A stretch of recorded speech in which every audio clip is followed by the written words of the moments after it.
Sean todos bienvenidos al módulo 1 de la capacitación para el diagnóstico y el manejo clínico de la enfermedad por el virus chikungunya.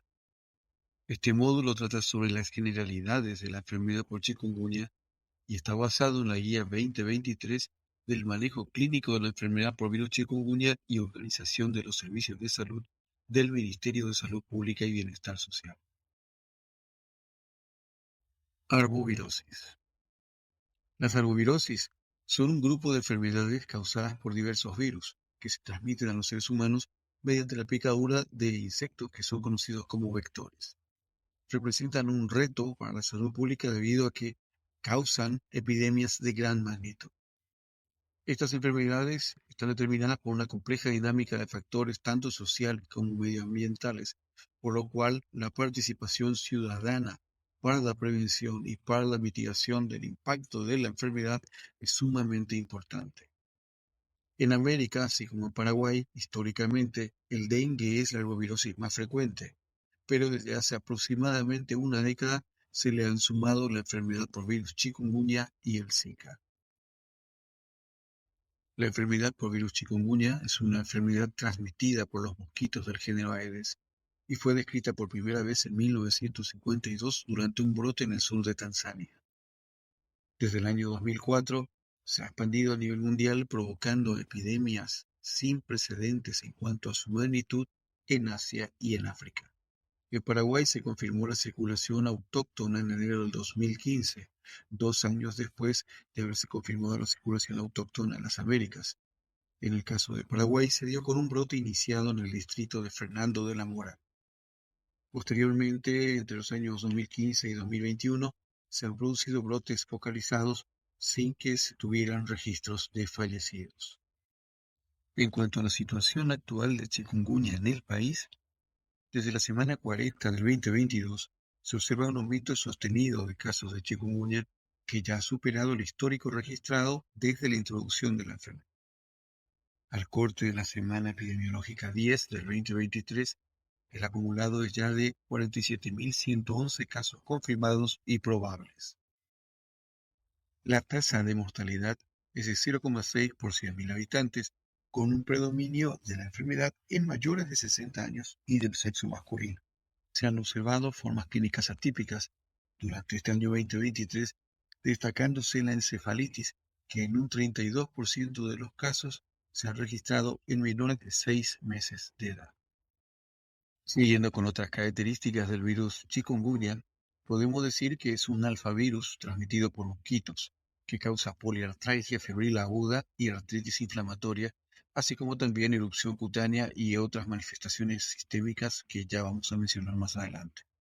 El nombre chikungunya se deriva de la lengua africana y significa lo que se encorva o bien caminar encorvado, debido a la artralgia incapacitante que muchas veces provoca la enfermedad. El chikungunya es transmitido por los mosquitos vectores Aedes aegypti y Aedes albopictus, que son también los mismos que transmiten el dengue y la enfermedad por virus Zika. Los seres humanos son el reservorio principal del virus durante los periodos epidémicos. Periodos de incubación. Se describen dos periodos, uno extrínseco y uno intrínseco, pero para entenderlo mejor, vayamos al gráfico. El gráfico está representando el ser humano 1 y el ser humano 2. El ser humano 1 es aquel que ya está con la enfermedad y en su periodo de viremia. Es picado por el mosquito que se adquiere el virus, que pasa por un periodo de incubación de 10 días aproximadamente, luego de lo cual ese mosquito es capaz de transmitir ese virus a un huésped susceptible como es el ser humano 2 del gráfico. Luego de un periodo de incubación intrínseca, sería en este caso, en el ser humano 2, de más o menos 3 a 7 días con un rango de 1 a 12 días, empieza a desarrollar los síntomas de la enfermedad. Antes de pasar a la patogénesis de la enfermedad, debemos mencionar las vías de transmisión de la enfermedad. En este caso, y principalmente se ve por la picadura del mosquito, que ya ha sido descrita hace un instante. Por otro lado, tenemos la transmisión materno-fetal, de la cual se habla mejor en los módulos que corresponden a ginecobstetricia y pediatría, pero queremos destacar dos puntos que nos parecen importantes. Y uno es que el riesgo de transmisión materno-fetal aumenta cuando la madre se encuentra en el periodo de viremia, en el periparto. Y el otro es que no se ha detectado el virus chikungunya en la leche materna, así como tampoco se ha informado de la transmisión del mismo a través de la lactancia. Por ende, no hay que desaconsejar la lactancia, todo lo contrario, hay que aconsejarla aún en áreas en donde hay gran circulación del virus. Yendo a la patogénesis, podemos decir que se describen tres etapas o estadios, que son el intradérmico, el sanguíneo y por último la afectación de los órganos diana. El intradérmico inicia cuando el mosquito introduce a través de la picadura a los viriones que pasan a los capilares subcutáneos y ahí se replican en células que son susceptibles, como son los macrófagos, los fibroblastos, por ejemplo, y luego de allí pasan a los nódulos linfáticos locales, en donde también ocurre otra replicación. Vayamos a la etapa sanguínea. Es cuando, en este caso, los virus, ¿sí?, son pasados a la circulación sanguínea, drenados a través del conducto torácico a partir de los nódulos linfáticos, y de esta forma llegan a los órganos diana. Cuando hablamos de órganos diana, estamos hablando de hígado, músculos, articulaciones y cerebro. En el hígado se produce apoptosis y los órganos linfoides adenopatías. A nivel muscular y las articulaciones, la replicación viral y la infiltración mononuclear provocan un intenso dolor y la artritis tan conocida. Siendo las manifestaciones clínicas de la enfermedad, vemos en el gráfico en pantalla que la fiebre, las poliartralgias, las mialgias y el rash son los síntomas realmente más frecuentes. Hay que decir que la fiebre suele durar de 3 a 7 días y que en el caso de los síntomas articulares suelen ser simétricos y ocurren con más frecuencia en las articulaciones proximales como son las de las manos y los pies. Sin embargo, también se pueden ver afectadas las articulaciones más proximales. Hay que mencionar en este sentido que a menudo los pacientes están gravemente incapacitados por dolor y la sensibilidad y la inflamación y la rigidez son muy importantes. Estos pacientes dejan de realizar sus actividades habituales y muchas veces están postrados en cama. En cuanto a las fases clínicas de la enfermedad por virus chikungunya, mencionaremos ahora la utilidad de las pruebas complementarias, así como también las principales características clínicas que definen a cada una. La fase aguda tiene una duración de 5 a 10 días habitualmente y como máximo 3 semanas, y se caracteriza por fiebre alta y continua, pero el rasgo más importante es la artralgia severa. Esa artralgia que puede llegar a ser invalidante produciendo postración. Así también se acompañan de otro tipo de signos y síntomas como ser la mialgia, cefalea, edema facial o de extremidades, así como náuseas, vómitos, astenia y anorexia. Y desde el punto de vista laboratorial, podemos tener un hemograma en el que llama la atención la leucopenia y trombocitopenia, así como también las transaminasas elevadas, una LDH elevada y una proteína C reactiva también elevada. Desde el punto de vista de la necesidad de estudios por imágenes, podemos decir que no son necesarios, salvo que se plantee algún diagnóstico diferencial. En el caso de la fase subaguda de la enfermedad, es aquella que dura más allá de los 21 días y que va hasta el tercer mes. Se caracteriza principalmente por lesiones multiformes en piel, artralgias inflamatorias, artritis, sinusitis, con o sin derrame, así como también tenosinovitis o bursitis. Recordemos que en esta fase muchas veces se presenta el paciente con una astenia intensa, así como también puede desarrollar alteraciones neuropsicológicas. Una vez más, los estudios de imágenes no son necesarios, salvo, como ya hemos mencionado anteriormente, que se plantea algún diagnóstico diferencial de la enfermedad o que la misma no tenga un diagnóstico concluyente. La fase crónica es aquella que inicia a partir del cuarto mes y las manifestaciones clínicas son básicamente las mismas de la fase subaguda, pero se caracteriza por su periodo prolongado que puede durar inclusive meses o años. Muchos pacientes en esta etapa desarrollan artropatías, artritis destructiva, semejante a la artritis reumatoide o psoriásica. Muchas veces son de seguimiento y tratamiento por especialistas en reumatología. Una vez más, desde el punto de vista imagenológico o laboratorial, no hay cambios significativos para destacar, así que no serían realmente útiles. Y un dato importante es que uno de los factores de riesgo para la persistencia de estos síntomas, más allá de los 4 meses, son la edad avanzada y los trastornos articulares previos.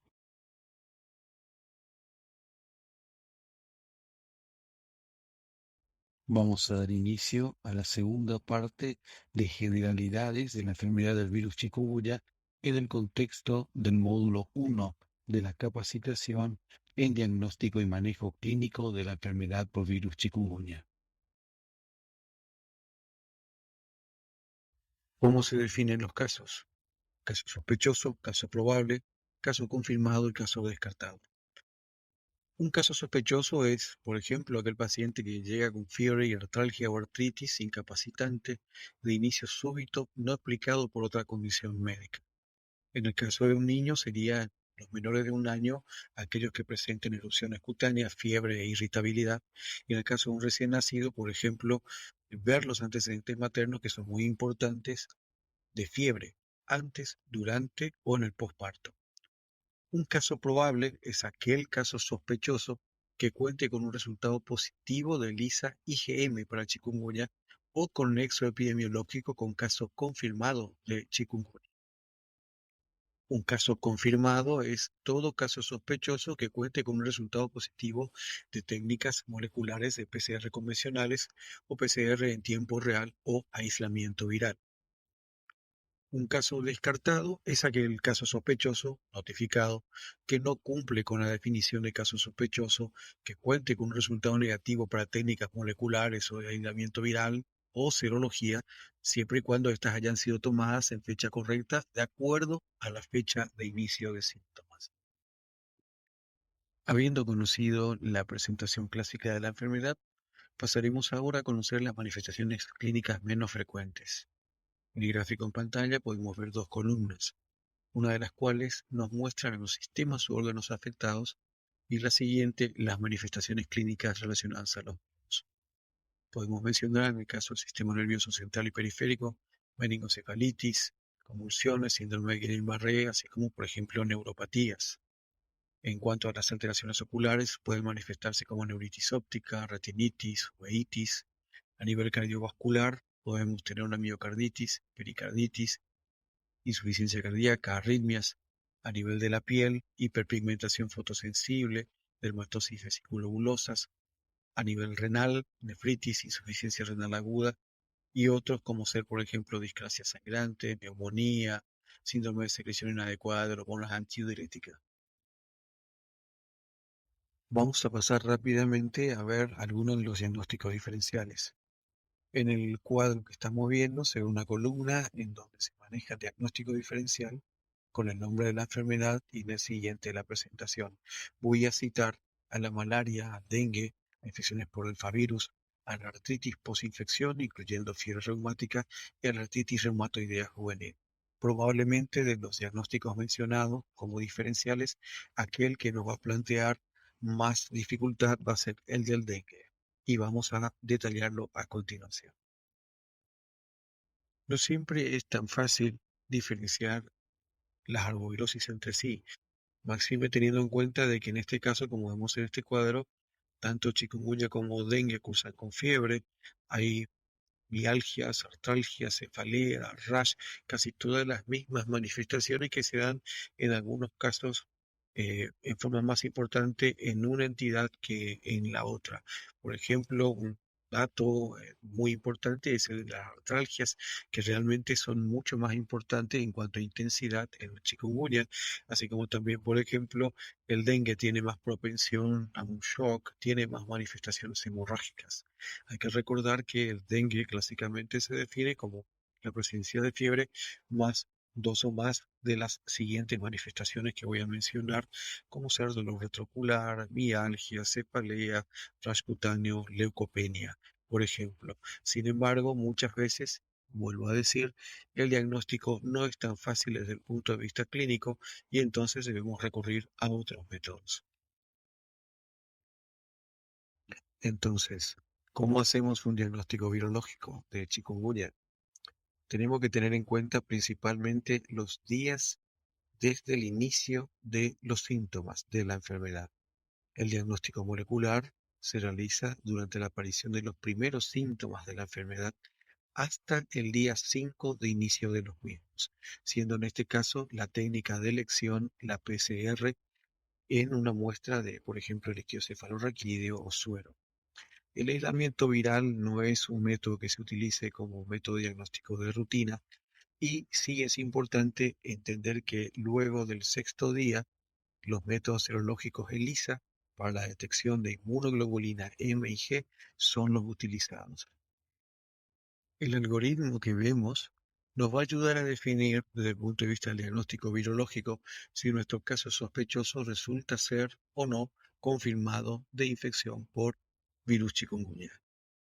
Si la muestra es tomada hasta el quinto día de inicio de síntomas, en este caso sangre, líquido cefalorraquídeo, tejidos, las pruebas de elección son las de diagnóstico molecular como ser PCR, que nos va a definir claramente si estamos ante un chikungunya positivo o negativo. Mientras que si la muestra es tomada a partir del sexto día de inicio de síntomas, por ejemplo, el líquido cefalorraquídeo o sangre, las pruebas serológicas son las indicadas. En este caso, IgM ELISA, que uno puede pedir para dengue, para chikungunya y para Zika. Por último, vale decir que los pacientes con chikungunya pueden tener un tratamiento ambulatorio, pero también pueden ser hospitalizados en algunos casos puntuales. En el caso del manejo ambulatorio, se da en pacientes que no presentan criterios de gravedad, que no presentan manifestaciones atípicas o que no tienen riesgo social ni se encuentran en situación de aislamiento geográfico. Y las medidas del tratamiento son bastante generales. Reposo, el manejo de la fiebre, por ejemplo, con paracetamol, los medios físicos, buena hidratación oral, la utilización de antipruriginosos, si lo requiriera, el uso de repelente, el uso de mosquitero, la eliminación de los criaderos del domicilio y, por supuesto, estar comentando siempre los signos de alarma. En el caso del paciente que amerita hospitalización, estamos hablando de pacientes que sí presentan criterios de riesgo, como ser los pacientes de riesgo, como ser las embarazadas, los recién nacidos, sean estos asintomáticos de madres virémicas o recién nacidos sintomáticos. En el caso de las embarazadas mencionadas anteriormente, son aquellas febriles en el periparto.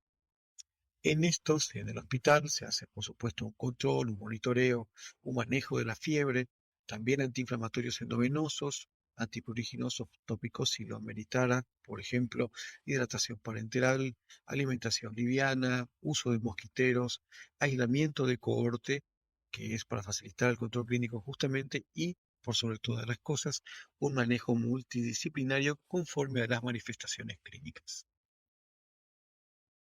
Finalmente, quisiera comentar que el tratamiento específico para el paciente adulto, para el paciente pediátrico y para la embarazada febril se encuentran en los módulos 2, 3 y 4 respectivamente, que corresponden a las especialidades de medicina interna, pediatría y ginecobstetricia.